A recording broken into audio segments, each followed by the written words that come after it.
Icon click करें।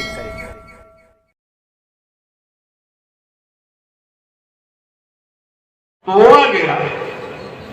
और मैं ये जितनी कहानियां आपको सुना रहा हूं किसी शिया राफिजी माखज से नहीं सुना रहा हूं, याद रखिएगा। ये सारी कहानियां अहले सुन्नत की तारीख से मैं आपके सामने रख रहा हूं। ये सारी कहानियां नहीं, तारीख के एतबार से जो बात कर रहा हूं, ये सारी कहानियां आपको अपनी किताबों में मिलेंगी, जो किताबें हमारे हर मदरसे में हर मुहक्किक के सामने होती। क्या था ये? देखिए, एक तो यजीद की जानशीनी गलत थी। जनाब माविया ने जब यजीद को जानशीन बनाकर अपने दौर में बैअत लेनी शुरू की, लोग बहुत घबराते हैं वाकया बयान करने से। हम जनाब माविया की कोई तौहीन नहीं कर रहे हैं, मगर उनके किरदार और उनके इस काम का तजिया हम जरूर करेंगे, इसलिए कि हम उम्मत का एक हिस्सा हैं। और उम्मत का हिस्सा अगर किसी ने अपनी सियासत को गलत रुख दिया है तो वो हजार साहबे एजाज़ो इकराम हो, इसके बावजूद भी उसकी गलती को गलती कहा जाएगा। और ये मौक़िफ़ तो खुद उलमा अहले सुन्नत का है। ये और बात है कि आप उसको खताए इज्तिहादी बनाएंगे, मगर मैं अर्ज करना चाहता हूं, मैंने बहुत छाना है, अर्ज ये करना चाहता हूं कि अगर खता इज्तिहादी भी है तो खता तो हुई, खता से तो आप इनकार नहीं कर सकते। हजरत अली के मुकाबले में जनाब माविया को आप हक पे नहीं ठहरा सकते। है कोई माई का लाल जो खुल्लम खुल्ला आके स्टेज से कहते कि अली हक पे नहीं थे, माविया हक पे थे? किसी के अंदर अल्लाह ने यह जुबान नहीं पैदा की है। अगर वो अहले सुन्नत व जमात का सही तर्जुमान है तो गलती की थी जनाब माविया ने। खलीफे राशिद के खिलाफ अगर जंग की है तो जनाब माविया ने की है, और इस्लामी तर्जे अमल के खिलाफ अगर अपने बेटे को जानशीन बनाया है तो जनाब अमीर माविया ने बनाया है। बेटा बाप का हाथ पकड़ के जबरदस्ती तो नहीं कर रहा, बाप ने बनाया है बेटे को। और ये बेटा, अब हमारे लोग कहते हैं कि वो कहते थे हाँ ठीक है, थोड़ी आदतें खराब है इसकी, जब जिम्मेदारी आएगी तो ठीक हो जाए। तो देख तो लिया आपने जिम्मेदारी, क्या ठीक हुआ? और अगर रसूल को जमा कर दी, जिस रसूल ने कायनात पे इतना बड़ा इनाम इकराम किया था, जिस रसूल ने इस कायनात को जिंदगी दी थी, जिस रसूल ने हमारे कैदोबंद से हमको निजात अता फरमाई थी, आज उस रसूल को दुनिया से गए हुए सिर्फ 50 साल हुए और उसका पूरा खानदान खंजरे जुल्म जफा से ज़बह कर दिया गया।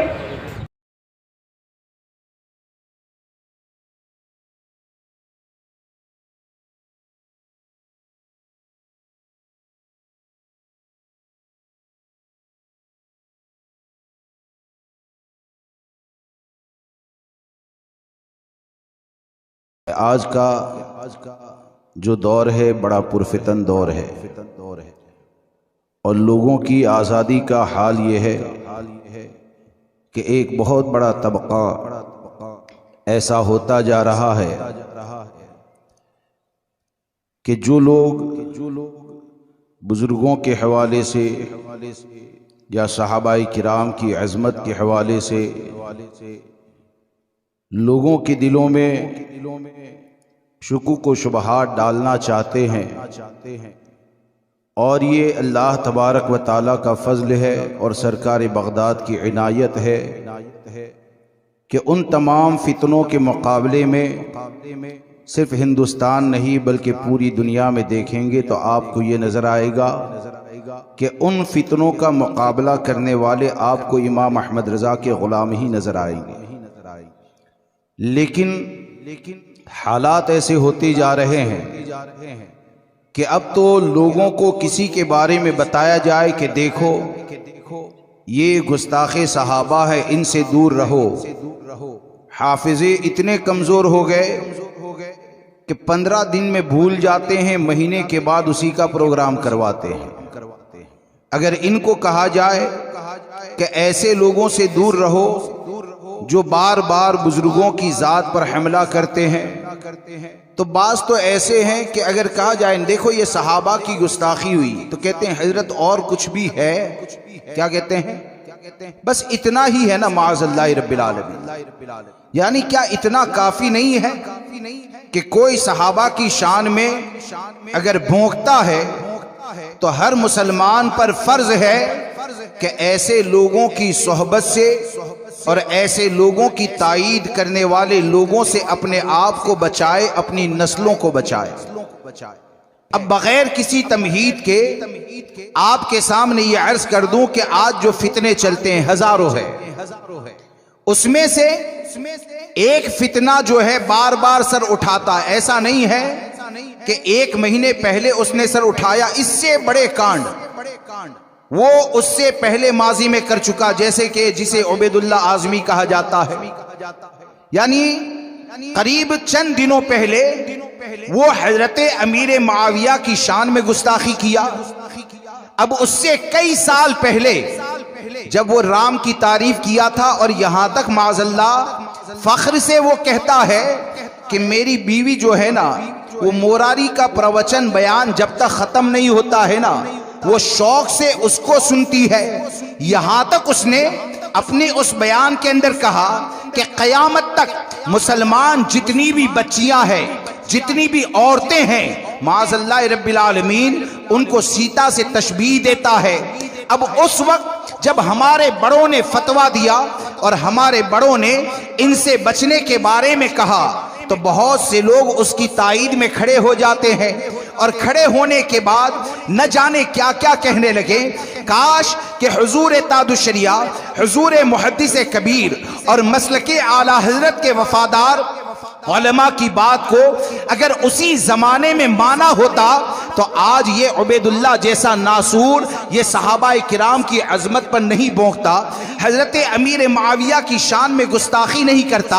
अब आप देखें कि उबैदुल्ला जैसा आदमी जब हजरत अमीर मुआविया की शान में गुस्ताखी करता है, आज लोग क्या कहते हैं, किसी की मोहब्बत अगर तुम्हारे दिल के अंदर पैदा हो जाए और बाद में पता चले कि ये तो ऐसे लोगों के साथ बैठता है जो गुस्ताखे सहाबा है, ये तो ऐसे लोगों के साथ बैठता है, ये तो गुस्ताखे अहले बैत है, और उन लोगों को कहा जाए कि ऐसे लोगों को छोड़ दो, अपने ईमान और अकीदे की हिफाजत करो, तो लोग ये सोचते हैं कि हम तो मोहब्बत कर चुके हैं, हम तो इनके साथ दिल को लगा चुके हैं। मैं आपसे एक बात पूछना चाहता हूं, सरकार गौसे आजम का फैसला मानेंगे या नहीं मानेंगे? बोलिए, कितने लोग गौसे आजम का फैसला मानेंगे? सब गौसे आजम का फैसला मानेंगे। और गौसे आजम का फैसला क्या है? सरकार आला हजरत फाजिल बरेलवी रदी अल्लाह तबारक व तआला ने हमको क्या तालीम अता फरमाई? एक मकाम पर इमाम अहले सुन्नत ने लिखा, और सरकार गौसे आजम के इस फरमान को अगर आप, हम और हमारी आने वाली नस्लें अगर याद रख लेना, तो हकीकत यही है, वही मौजूदा वक्त में पहचान के लिए मसलके आला हजरत है। गौसे आजम का जो फरमान है कि इमाम अहले सुन्नत ने एक जगह पर तहरीर फरमाया कि सरकार सैयदना गौसे आजम रदी अल्लाह तबारक व तआला फरमाते हैं कि जब तेरे दिल में किसी की मोहब्बत पैदा हो, क्या पैदा हो? जब तेरे दिल में किसी की मोहब्बत पैदा हो तो तेरी मोहब्बत को कुरान और हदीस पर पेश कर, तेरी मोहब्बत को कुरान और हदीस पर पेश कर। अगर कुरान और हदीस कहें कि उससे मोहब्बत कर तो मोहब्बत की जाए, कुरान और हदीस कहें कि इनसे दूर रहो तो दूर रहा जाए। अब आप देखें कि सरकार आला हजरत ने गौसे आजम रदी अल्लाह तबारक व तआला की इस बात को नकल करके हमको क्या बताया कि किताब और सुन्नत ने जिससे मोहब्बत के लिए कहा उसके साथ आप मोहब्बत करें। अब आप देखें कि कुरान में अल्लाह तबारक व तआला ने जो ईमान लाने का हुक्म दिया, तो आप तफासिर को उठाकर देखें तो उसमें या अय्युहल्लज़ीना आमनू आमिनू कमा आमनन नास, यानी ए लोगो ईमान लाओ जैसे कि लोग ईमान लाए। तो इससे अव्वलीन मुराद जो है वो सहाबाए किराम रिदवानुल्लाहि ताला अलैहिम मजमईन की जमात है। अब आप जरा सोचें कि अल्लाह तबारक व ताला तो ये फरमाता है कि ईमान कैसे लाना है, जैसे कि सहाबा की जमात ईमान लाई। अब हजरत अमीर मुआविया रज़ी अल्लाह तबारक व तआला अन्हु ये सहाबी रसूल हैं। सहाबी रसूल कौन होते हैं? जिस जमात के बारे में कुरान ने ऐलान फरमाया वकुल्लम वअदल्लाहुल हुस्ना, अल्लाह ने पूरी जमात सहाबा से भलाई का वादा फरमा लिया। जमात सहाबा ये क्या है? रज़ी अल्लाहु अन्हु व रज़ु अन्हु, यानी ये अल्लाह से राजी है, अल्लाह तबारक व तआला उनसे राजी है। अब आप हदीस मुबारका को अगर देखेंगे तो हमारे आका ने फरमाया असहाबिकन नुजूम फबिअय्यिहिम इक्तदैतुम इहतदैतुम, कि मेरे सहाबा ये चमकते हुए सितारों की तरह है, ये नुजूम हिदायत है, इनमें से किसी की भी पैरवी करोगे हिदायत पा जाओगे। अब आप जरा सोचें कुरान ने क्या कहा, हदीस ने क्या कहा। आज लोग ये कहते हैं कि अहले बैत से हम मोहब्बत करते हैं। इस बात को याद रखकर चलें कि सच्चा अहले बैत से मोहब्बत करने वाला वही होगा जो अहले बैत से मोहब्बत करता है और साथ में सहाबा की मोहब्बत भी उसके दिल के अंदर जिंदा होती है, जो अहले बैत की भी अजमत को मानता है, सहाबा की अजमत को भी मानता है। और जो अहले सुन्नत पर कायम होगा ना, तो अहले सुन्नत वो सीधा रास्ता है जिसमें जर्रा बराबर भी कजी नहीं पाई जाती है, टेढ़ापन नहीं पाया जाता है। और ये सीधा रास्ता अगर आपको मिलेगा तो इमाम अहमद रजा की तालीम से करीब होने में मिलेगा कि इमाम अहमद रजा ने अहले बैत की अजमत पर भी लिखा, सहाबाए किराम की अजमत पर भी लिखा, और हमको इस बात का दर्स दिया कि अगर जन्नत में जाना चाहते हो ना तो सहाबा की गुस्ताखी से बचना, अहले बैत की गुस्ताखी से बचना, दोनों की मोहब्बत को अपने दिल के अंदर जमा कर देना। अगर दोनों की मोहब्बत जमा हो जाएगी तो मेरा इमाम कहता है कि अहले सुन्नत का है बेड़ा पार, असहाबे हुजूर नज्म है और नाव है इतरत रसूलुल्लाह। नारे तकबीर, नारे रिसालत। अब आप देखिए कि आज अगर लोगों को कहा जाए कि ये जो सहाबा की गुस्ताखी करने वाला है, ये वो बंदा है, ये वो आदमी है, गलाजत का पुलिंदा है, कि हकीकत ये है कि ताहिरुल पादरी के ऊपर कुफ्र का फतवा आ गया, उसके बाद भी माज़ल्लाह रब्बिल आलमीन ये ताहिरुल पादरी की तारीफ भी करता है। अब ताहिर की तारीफ करने वाला अगर अमीर सुन्नी दावत इस्लामी की गोद में जाकर बैठे, अगर ताहिर की तारीफ करने वाला अगर अमीर सुन्नी दावत इस्लामी के साथ एक स्टेज के ऊपर बैठ जाए, सहाबा की गुस्ताखी करने वाला अगर सुन्नी दावत इस्लामी के साथ बैठ जाए, या ये कहिए कि जिसका मामला ये है कि न जाने क्या क्या बकवास करता रहता है, तो आज जैसे कि ये स्टेज से, ये मरकज के स्टेज से आपको ये बताया जाता है, तो कल को उठकर कहने वाले क्या कहेंगे कि ये लोग तो बोलते हैं तो यही तो जुबानें खोलते हैं। यानी इसी तरह की इनकी बातें हुआ करती है।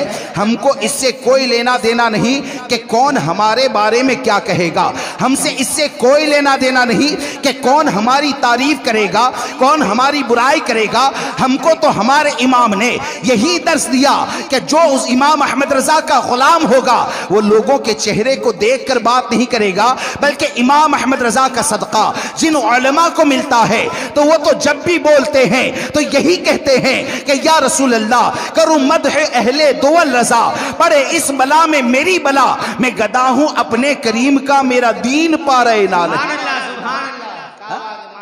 अब आप देखिए कि अमीर सुन्नी दावत इस्लामी गुस्ताखे सहाबा के साथ बैठता है।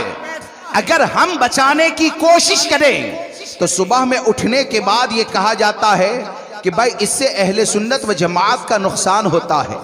हम अगर कहें कि 4 अंगूठियां पहनने वाला ये लोगों को तो दीन की दावत देता है, लोगों के सामने मामला ये होता है कि वो ये कहता है कि 1 अंगूठी पहनो, लेकिन तन्हाई मिल जाए तो 4 भी पहन लेता है। लोगों को इमाम अहमद रजा का नाम देकर धोखा देता है, लेकिन कच्छ की सरजमीन पर जाता है तो मिनहाजी की कब्र पर फातिहा पढ़ने भी जाता है। अब आप मुझे बताएं कब तक आप फुरूइयात का नाम लेकर लोगों को धोखा देते रहेंगे? क्या ताहिरुल पादरी के साथ हमारा इख्तिलाफ फुरूई है या उसूल का इख्तिलाफ है? आप मुझे बताएं जो सहाबा की गुस्ताखी करे करेगा तो उसका इख्तिलाफ फुरूई कहा जाएगा या उसूल का इख्तिलाफ कहा जाएगा। तो जब आप ये मानते हैं तो इस चीज को याद रखकर चले कि होना ये चाहिए कि हमको इमाम अहमद रजा ने, हमारे बुजुर्गों ने इस बात का दर्स दिया कि जो भी गुस्ताखे सहाबा होता है, औलिया की शान में गुस्ताखी करने वाला होता है, जो भी मिनहाजी होता है, तो जो भी सच्चा आशिक मुस्तफ़ा होगा, जो भी सच्चा गुलाम इमाम अहमद रजा होगा, जो भी हुजूर ताजुश्शरिया को फॉलो करने वाला होगा, जो भी हुजूर कायद मिल्लत मुहद्दिस कबीर के दामन से वाबस्ता होगा, तो उसका मामला ये होगा कि वो कभी भी उनके साथ स्टेज पर नहीं बैठता है, नेट पर उसके बयानों को नहीं सुनता है, उसकी मोहब्बत को अपने दिल के अंदर जगह नहीं देता है, बल्कि उसका मामला तो ये होता है कि नबी से जो हो बेगाना उसे दिल से जुदा कर दे, पितर मादर बिरादर मालो जा सब उन पर फिदा कर दे। नारे तकबीर, नारे रिसालत, मसलके आला हजरत, फैजाने हुजूर ताजुश्शरिया। अब आप देखें कि कोई ये कहता है कि ये प्रोग्राम में जाने के बाद, लोग कहते हैं ना इतना बड़ा प्रोग्राम किया और अमीर सुन्नी दावत इस्लामी का रद्द हुआ, दीन की क्या दावत दी? अरे ये दीन की वो दावत है ना कि कसम खुदा की अगर एक भी गुस्ताखे सहाबा की सोहबत से बच गया तो दीन की क्या दावत है? मैदान महशर में देखना कामयाब कौन नजर आता है। दीन की क्या दावत दी, ये अगर हमसे सवाल करते हैं तो इस बात को याद रखकर चले कि बुनियाद ये है कि हमको हमारे बुजुर्गों ने यही बताया, इमाम अहमद रजा ने यही तालीम अता फरमाई, असलाफ ने हमको यही तालीम अता फरमाई कि हम अहले बैत का भी अदब करते हैं, सहाबा का भी अदब करते हैं, औलिया का भी अदब करते हैं। उलमाए अहले सुन्नत जो वाकई में अहले सुन्नत व जमात के मसलक के तर्जुमान है, फिक्र रजा के तर्जुमान है, हम उन सब का एहतराम करते हैं और उन सब का एहतराम वही करेगा जो वाकई में सही में मुतसल्लिब सुन्नी होगा, सच्चा मुसलमान होगा। इसलिए दोस्तों सवाल हमसे न करें कि शाकिर साहब का रद्द क्यों होता है, सवाल हमसे न करें कि अमीन मालेगावी का रद्द हमसे क्यों होता है, सवाल हमसे न करें कि उबैदुल्लाह का रद्द क्यों होता है। होता यह है कि आप उनसे पूछिए कि तुमने फितने का दरवाजा गुस्ताखे सहाबा के साथ बैठकर खोला क्यों। उनसे पूछिए कि मिनहाजी की कब्र पर जाकर फातिहा पढ़ी तो तुमने दीन का काम किया या फितने का दरवाजा खोला। हम तो वो हैं कि अल्हम्दुलिल्लाह फितना नहीं फैलाते हैं, बल्कि जिस जगह पर भी फितना पैदा होता है तो गाली खाना बर्दाश्त कर लेते हैं, बुराई को सुनना बर्दाश्त कर लेते हैं, लेकिन ये सोचते हैं कि हमसे जुड़े हुए लोगों का ईमान सलामत हो जाए, उनका अकीदा सलामत हो जाए, उनकी निस्बतें सलामत रहे। इसलिए दोस्तों वाज़ेह तौर पर याद रखें, और अक्सर मैं सोचता हूँ हुजूर ताजुश्शरिया ने तो माजी के अंदर ये कहा कि दावत इस्लामी, सुन्नी दावत इस्लामी ये मसलके आला हजरत की मुबल्लिग नहीं है। और अब इन लोगों की जो हरकतें देखी जाती है ना, तो ऐसा लगता है कि न जाने मेरे ताजुश्शरिया की निगाह विलायत ने इनके मुस्तकबिल की कौन कौन सी खराबियों को देख लिया होगा, न जाने मेरे ताजुश्शरिया ने इन लोगों के कौन कौन से मामलात को देख लिया होगा कि पहले से ही मेरे ताजुश्शरिया ने उनका बाइकाट फरमाया, उनके मामलात को लेकर बाइकाट फरमाया। अब आप जरा सोचिए कि आज के वक्त में इन लोगों की ताकत क्यों बढ़ जाती है, इन लोगों का मामला क्यों बढ़ जाता है कि जो गुस्ताखे सहाबा के साथ बैठता है आपके शहर में उसका प्रोग्राम करना आसान हो जाता है, और जो मोहब्बत सहाबा और मोहब्बत अहले बैत का दर्स देता है उसको शहर के अंदर दाखिल नहीं होने दिया जाता है। तो इसमें सब कसूर ये अवाम का है। आपकी जिम्मेदारी ये है कि सरकार गौसे आजम ने फरमाया कुरान और हदीस जिससे मोहब्बत के लिए कहे, जिससे मोहब्बत के लिए कहे उससे मोहब्बत करो, और कुरान और हदीस जिससे दूर होने के लिए कहे उससे दूर हो जाओ। अगर इस तौर पर दूर होंगे तो कल को उठ के अगर कोई ये कहता है कि नहीं भाई हम तो शाकिर साहब के मुरीद हैं, हम तो शाकिर साहब से मोहब्बत करने वाले हैं, तो संजीदगी से ये सवाल करता हूँ कि हम मौजूदा वक्त में जितने भी पाए जाते हैं बड़े से बड़ा बुजुर्ग हो, तो उनकी मोहब्बत हमारे दिल में ज्यादा है या सहाबा की मोहब्बत ज्यादा है? अरे बोलिए, शरीयत का तकाजा क्या है, शरीयत ने क्या तालीम अता फरमाई। गैर सहाबी कभी भी सहाबी के बराबर हो ही नहीं सकता है, कितने भी बड़े विलायत के मनसब के ऊपर फाइज हो। अब यहां से आपको गुमराहियत से बचाने के लिए पैगाम दिया जाता है कि ऐसे लोगों से बचें। लेकिन कोई ये कहे कि नहीं मैं तो मुरीद हो गया, वो पीर हैं, तो इस बात को याद रखकर चले, तुम्हारे पीर कहने से कोई पीर नहीं हो जाता है। हाँ, कोई लकड़ी के खंबे को सोना कहता रहे ना, तो पूरी रात सोना कहते रहे, वो सोना नहीं हो जाता है। पीर कौन होता है उसको समझने के लिए इमाम अहमद रजा की तालीमात का मुताला करें। पीर कौन होता है? पीर वो होता है कि जिसके करीब जाओ तो सहाबाए किराम की अजमत कम न हो, बल्कि उनके करीब जाने के बाद सहाबाए किराम की अजमत दिल के अंदर पैदा हो जाए। पीर कौन होता है? वो होता है कि जिसके करीब जाए तो अहले बैत की अजमत पैदा हो जाए और दीन से ऐसे करीब हो जाओ और हुजूर से ऐसी मोहब्बत करने लगो कि उस पीर की कुर्बत जब तुम दुनिया से जाओ तो उसके अमल को देखकर दुनिया से जाते वक्त तुम बदमज़हबों से इतने ज्यादा बेजार हो जाओ कि दुनिया से जाते वक्त तुम्हारा ईमान सलामत रहे और तुम ये कहो कि खाक होकर इश्क में आराम से सोना मिला, खाक होकर इश्क में आराम से सोना मिला। जान की अक्सीर है उल्फत रसूलुल्लाह।